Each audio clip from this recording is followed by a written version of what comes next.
एक राजा जिसकी अपनी ही पत्नी उसके बच्चों को जन्म लेते ही नदी में बहा देती है, लेकिन वो कुछ नहीं कर सकता था। दोस्तों, महाभारत की शुरुआत किसी युद्ध से नहीं, बल्कि एक ऐसे रहस्य से होती है जिसे जानकर आप चौंक जाएंगे।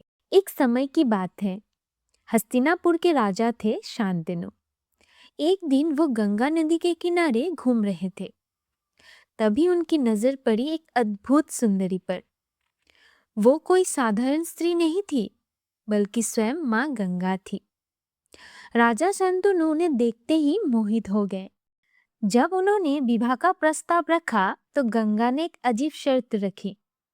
आप मुझे कभी किसी काम के लिए रोकेंगे नहीं और मुझसे कोई सवाल नहीं पूछेंगे।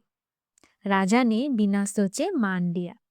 विवाह के बाद जब उनका पुत्र हुआ, गंगा ने उसे लेकर सीधा नदी में चली गई और उसे बहा दिया।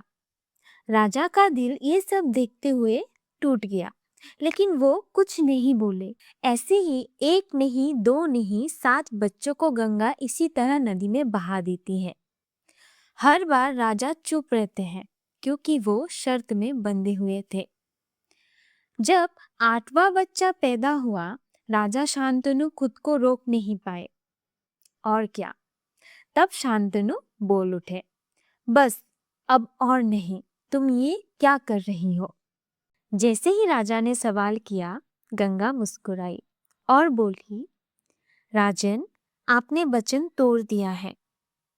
फिर उन्होंने बताया, ये सभी बच्चे वास्तव में 8 वसु थे, जिन्हें श्राप मिला था कि उन्हें पृथ्वी पर जन्म लेना होगा। इसीलिए मैं उन्हें जन्म लेते ही मुक्त कर रही थी। फिर गंगा ने 8वें बच्चे को राजा को सौंपते हुए कहा, ये बच्चा जीवित रहेगा और महान योद्धा बनेगा। वही बालक आगे चलकर बना भीष्म, जिसकी प्रतिज्ञा और त्याग ने पूरी महाभारत की कहानी बदल दी। तो दोस्तों, ये थी गंगा के रहस्य और भीष्म के जन्म की कहानी।